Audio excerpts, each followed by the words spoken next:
हाय। आज हम सीखेंगे past continuous tense. Continuous tense की मैंने आपको पहचान बताई थी कि इन सेंटेंसेस में आईएनजी जरूर आता है, वर्ब की फर्स्ट फॉर्म में आईएनजी लगता है। क्योंकि ये पास्ट कॉन्टिन्यूअस है तो इसमें वॉज वर्ब के साथ आईएनजी लगाएंगे। तो एक बार अच्छे से समझ लेते हैं। इस टेंस की पहचान होती है वाक्य के अंत में रहा था, रहे थे या रही थी आता है। कोई भी सेंटेंस जो इस पे एंड कर रहा है, जैसे यहाँ पे मैंने एक सेंटेंस लिखा है, मैं कल रात पढ़ रहा था, तो हमारे वाक्य के अंत में, एंड में ऐसा कुछ आना चाहिए। तो ये हमारा इसका एग्जाम्पल हुआ हिंदी में। अब इंग्लिश कैसे बनाएंगे, उसके लिए ऑर्डर इज रियली क्रूशियल।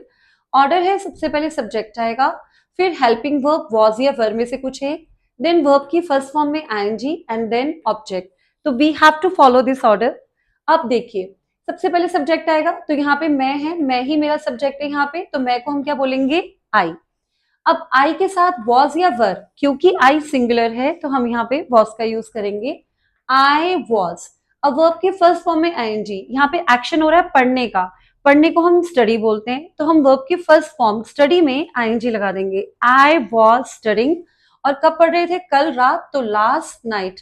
तो क्या सेंटेंस बना, I was studying last night. Capital letter से शुरू हुआ, एंड में we have to put full stop, क्योंकि सेंटेंस यहाँ पे हमारा कंप्लीट हो गया। देन इसका ये हुआ हमारा पॉजिटिव सेंटेंस। अब हमें इसका नेगेटिव बनाना है, नहीं वाला। अगर आप बोलते हो कि मैं कल रात नहीं पढ़ रहा था, तो बहुत सिंपल है, वॉज या वर के साथ ही हम नॉट का यूज करेंगे। तो यहाँ पे क्या सेंटेंस बन जाएगा, I was not studying last night. बाकी एज इट इज रहेगा, बस वॉज के साथ हमें नॉट को ऐड करना है। देन अब ये हो गया हमारा नेगेटिव सेंटेंस। देन आता है इंट्रोगेटिव। अब हमें क्वेश्चन भी पूछने होते हैं, क्वेश्चन पूछते हैं हम, कि जैसे हम बोल सकते हैं कि क्या मैं कल पढ़ रहा था, ठीक है, या क्या किसी और से पूछना हो तो भी हम पूछ सकते हैं। तो क्या कल मैं पढ़ रहा था, तो यहाँ पे क्या करना है, वॉज को ही हम सेंटेंस के बाहर ले लेंगे, बाकी एज इट इज रहेगा। वॉज बाहर आ गया तो आई स्टडिंग लास्ट नाइट, तो ये हमारा क्वेश्चन बन गया, इसमें डब्ल्यू कैपिटल हो जाएगा और एंड में क्वेश्चन मार्क। ये हुआ हमारा interrogative sentence, was I studying last night. अब एक होता है नेगेटिव इंट्रोगेटिव, इसमें नहीं भी आएगा और क्वेश्चन भी आएगा, तो हम क्या बोल सकते हैं, was I not studying last night, क्या मैं कल रात नहीं पढ़ रहा था, इसकी हिंदी ये होगी। तो I hope this concept is clear. इसका एक और एग्जाम्पल है, उसको भी देख लेते हैं। वह कार चला रहा था, again we have to follow this order. अगर ये ऑर्डर फॉलो करते हो तो गलती नहीं होगी। वह कार चला रहा था, he was driving a car, हमने यही ऑर्डर फॉलो करा है। देन वह कार नहीं चला रहा था, वॉज के साथ ही नॉट आएगा, he was not driving a car.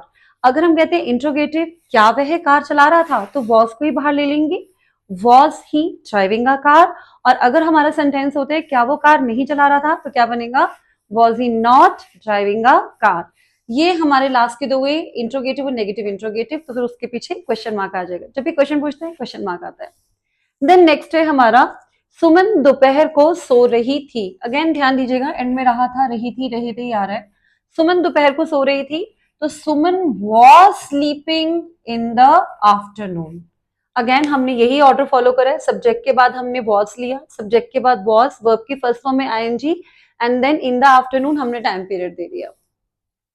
ये हुआ हमारा पॉजिटिव सेंटेंस। अब नेगेटिव बनाना है, तो नॉट, वॉज के साथ ही नॉट ले लेंगे। सुमन दोपहर को नहीं सो रही थी, Suman was not sleeping in the afternoon. अगर हमें क्वेश्चन बनाना है तो वॉज ही बाहर आ जाएगा, बाकी एज इट इज रहेगा, was Suman sleeping in the afternoon, and then we have to put a question mark. ये हुआ हमारा, ये नेगेटिव था और ये हुआ इंट्रोगेटिव जब हम क्वेश्चन पूछते हैं।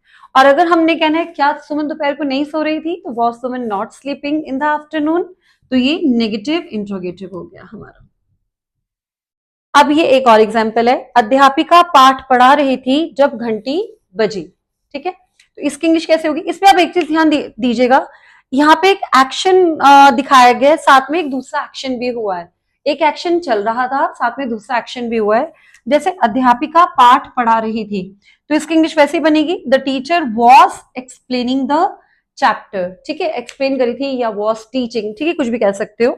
The teacher was explaining the chapter जब घंटी बजी, व्हेन द बेल रैंग, क्योंकि ये हमारा सिंपल पास्ट हो गया, इसमें ध्यान देना, जब घंटी बजी ये सिंपल पास्ट है, ठीक है। तो इसमें दो टेंस आ गए यहाँ पे, पास्ट भी और पास्ट कॉन्टिन्यूस भी, ऐसा भी आ जाता है, मतलब एक एक्शन चल रहा था, दूसरा एक्शन साथ में हो गया।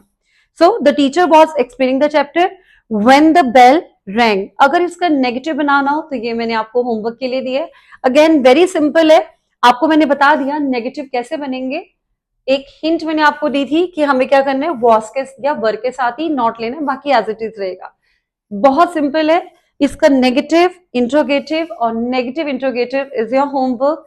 Try to write these sentences. I hope the concept is clear. Bye bye.